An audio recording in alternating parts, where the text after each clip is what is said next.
रामगिरी महाराजांच्या समर्थनात कोणी स्टेटस ठेवले आणि कुठल्याही जिहाद्याने त्याला कशाही प्रकारचा त्रास दिला तर त्याला काय दोन पायावर आम्ही घरी सोडत नाही, हे तुम्ही लक्षात ठेवा. नाही सोडायचं. तेवढं हिंदूंनी आपली धाक दाखवलीच पाहिजे. ज्या देशामध्ये हिंदूंची संख्या 90% आहे, यांची हिंमत होती कशी हो आपल्याकडे वाटल्या नजरेने पाहण्याची? कशाला द्यायची आम्ही रामगिरी महाराजांना संरक्षण? आम्ही नाही देणार.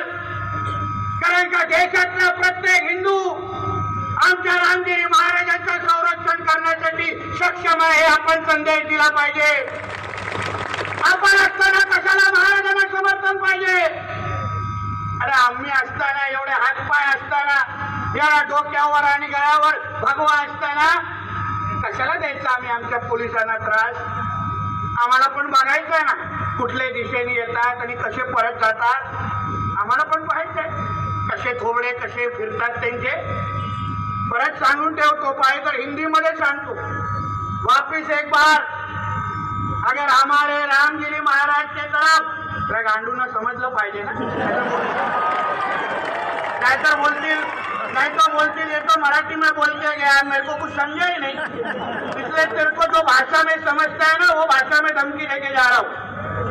हमारे रामगिरी महाराज के खिलाफ अगर कुछ भी मस्ती तुम लोगों ने किसने भी की तो तुम्हारे मस्जिदों के अंदर आके चुन चुन के मारेंगे, इतना ध्यान में रखो.